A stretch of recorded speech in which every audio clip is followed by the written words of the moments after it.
पीले दांत वाली बहू। रंजना कभी ब्रश नहीं करती थी। उसे कितनी बार उसके माँ बाप ने डांटा, लेकिन उसका कोई असर उस पर होता ही नहीं था, जिस कारण से उसके दांत पीले पीले हो जाते हैं। शादी के बाद। अरे बहू, वैसे तो तुझ में कोई कमी नहीं है, पर तेरे दांत इतने पीले कैसे हैं बेटा? कैसे मतलब? कोई सर्जरी थोड़ी ना कराई है। वो तो क्या नाम, मैं ब्रश नहीं करती थी तो पीले हो गए। अब क्या करूं? आप कहें तो लाल करवा लूं या फिर काले? यार ये क्या है, क्यों माँ से लड़ रही हो? लड़ रही हूँ? अरे मैं लड़ रही हूँ या ये बोल रही है कि दांत पीले हैं, पीले। अरे तपस्या थोड़ी ना की है इन्हें पीले करने के लिए। बकायदा ब्रश नहीं किया है 20 साल तक, तब जाकर। छी, कैसी बात कर रही हो? ये उस वक्त तो पीले नहीं थे जब हम लोग तुम्हें देखने आए थे। अरे तब साफ करवा लिया होगा डेंटिस्ट के पास जाकर। अब देखो कैसे पीले पीले लग रहे हैं। रंजना सास की तरफ गुस्से से देखती है। फिर शुरू हो गई पीले पीले पीले। अरे पीले तो तब भी थे जब मेरे हाथ का रसगुल्ला उड़ा उड़ा कर खा रही थी और बोल रही थी, लड़की नहीं गुणों का खजाना दे रहे भाई साहब आप। खैर, अब वो लोग करते भी तो क्या करते, पीले दांत वाली बहू पल्ले पड़ी थी तो झेलना तो था ही। एक दिन कीर्तन में रंजना गाना गा रही थी। अरे कमला बहन, माँ का द्वार है, यहाँ तो सब शुद्ध होकर आते हैं, फिर अपनी बहू को ब्रश भी नहीं करवाती तुम। दूर से पीले पीले दांत भक्ति में बाधा उत्पन्न कर रहे हैं। अरे कोई 2 साल के बच्चे थोड़ी ना लेकर आई हूँ मैं बहू बनाकर। अच्छी खासी लड़की है, अरे कैसे करवाऊं ब्रश? ये तो उसे खुद करना चाहिए ना। अब माँ बाप तो इसके जैसे तैसे निपटा दिए, ये नहीं सोचा कि सास कैसे संभालेगी। सास बहू को लेकर घर आ जाती है, लेकिन सोच लेती है कि अब इसे लेकर कहीं नहीं जाएगी। अगले रोज बहू कहती है, अरे क्या हो गया, मंदिर नहीं जाना क्या? कीर्तन का वक्त हो रहा है। मेरी मधुर वाणी से कान्हा जी जागते हैं और सोते हैं। आप तो जानती है ना उनकी भक्ति में कितना मन लगता है मेरा। वो क्या है ना, तबीयत ठीक नहीं लग रही है मेरी, आराम करूंगी मैं। तबीयत ठीक नहीं लग रही? अभी तो मिथुन के गाने पर नाच रही थी आप, और अब बोल रही है कि तबीयत ठीक नहीं लग रही। अरे भक्ति में मन लगा लो सासू माँ, ऊपर जाना है, क्या मुंह दिखाओगी आप? हाँ? सास को बहू की बात पर गुस्सा आ जाता है। मैं क्या मुंह दिखाऊंगी, इसकी चिंता तो ना कर, समझी?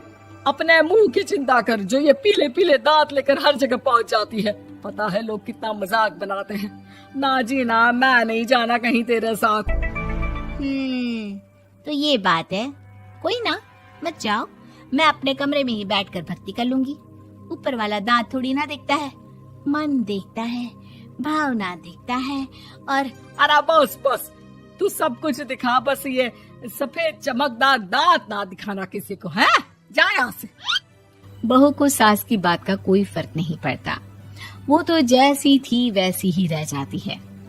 सुबह नहाकर किचन में खाना बनाना, फिर खाना खाना, कीर्तन भजन करना और सो जाना। एक दिन, माँ जी मैं सहेली के घर जा रही हूँ, शाम को लेट आऊंगी। हाँ हाँ तो जाना, मैंने कौन सा तेरी आरती करनी है घर पर बैठकर। रंजना सहेली के घर जाती है, जहाँ वो पार्टी में जाने की तैयारी कर रही होती है। अरे शिखा, कहाँ जाने की तैयारी कर रही है? मैं गलत वक्त पर आ गई क्या? अरे नहीं यार, उल्टा सही वक्त पर आई है। मैंने ये साड़ी और ज्वेलरी निकाली है यार, शाम को इनके ऑफिस की एक पार्टी में जाना है। बताना कैसा लग रहा है ये सब? नहीं यार, इस ड्रेस के साथ तो वो वाली ज्वेलरी अच्छी लगेगी। हाँ हाँ सही बोल रही है, मैंने ध्यान ही नहीं दिया। वैसे तो हमेशा से मस्त फैशन सेंस रखती है। तो बड़ा जाती होगी ना पति के साथ पार्टी में। रंजना कुछ नहीं बोलती, बस सोचती है कि यार काश ये बात सही हो जाती। पर मैं क्यों नहीं जाती पार्टी में? क्या इन लोगों की कोई पार्टी होती नहीं होगी?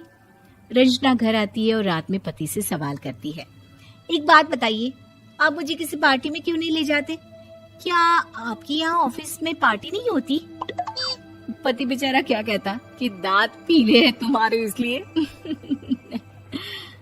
अरे कोई पार्टी होती नहीं हम लोगों के ऑफिस में, तो कहाँ से लेकर जाऊं? और मार्केट, मॉल, कहीं वीकेंड घूमना, कहीं तो। अरे यार, सारे हफ्ते में एक छुट्टी मिलती है, तो सोचता हूँ कि आराम ही कर लूं। क्यों? रंजना मन मार के रह जाती है। पहले कभी सास के साथ मंदिर जाया करती थी, लेकिन वो भी सास ने ले जाना बंद कर दिया। घर बैठी बैठी रंजना बोर हो जाती है। तभी उसे आइडिया आता है और वो मायके जाने का सोचती है। सासू माँ, 2 दिनों के लिए मम्मी के घर जा रही हूँ। अच्छा ठीक है, आराम से जा। और हाँ, माँ से कुछ अच्छी आदत सीख कर आना कि कैसे शरीर के हर भाग की तरह दांतों की सफाई भी जरूरी होती है, समझी? शुरू हो गई ना आप। वो लोग आपकी तरह नहीं है कि छोटी छोटी बात का बतंगड़ बना दे। उन लोगों के लिए मैं मायने रखती हूँ, ना कि मेरे पीले पीले दांत। रंजना माँ को बिना बताए उन लोगों को सरप्राइज देती है, लेकिन जैसे ही वो दरवाजे पर पहुंचती है, अंदर देखती है कि घर वाले कहीं जा रहे होते हैं। अब माँ, काश रंजना दीदी के दांतों वाली प्रॉब्लम नहीं होती, तो वो भी हम लोगों के साथ चलती ना बुआ जी की बेटी की शादी में। हाँ बेटा, लेकिन अब उसे कौन समझाए कि उसको उसके पीले दांत नहीं दिखते, लेकिन उसके आसपास के लोगों को कितना एम्बैरेसिंग फील कराते हैं। मुझे तो कितनी बार उसके स्कूल की टीचर ने शिकायत की कि उसके साथ कोई लड़की बैठना भी नहीं चाहती, और ना ही कॉलेज में कोई उससे बात करना चाहता था। लेकिन पता नहीं क्यों उसे ये बात समझ में ही नहीं आती। कोई कमी नहीं है उस लड़की में, बस यही कि दांत पीले हैं। वो तो भला हो जीजाजी और उनकी माँ का, जो दीदी को जैसी है वैसे ही रखा हुआ है। रंजना को अपने घर वालों की बात सुनकर बहुत दुख होता है। वो सोचती है कि वो क्या करे, लेकिन फिर वो सीधा डेंटिस्ट के पास जाती है, अपने दांत चमकाती है और कसम खाती है कि वो रोज ब्रश करेगी। अरे क्या हो गया? तुम तो 2 दिनों के लिए गई थी ना। पर कोई ना, अच्छा है, चलो आ गई तो। रंजना सास के सामने आकर खड़ी हो जाती है और पूरी स्माइल करती है, उसके चमकदार दांतों को दिखाती हुई। चले मंदिर।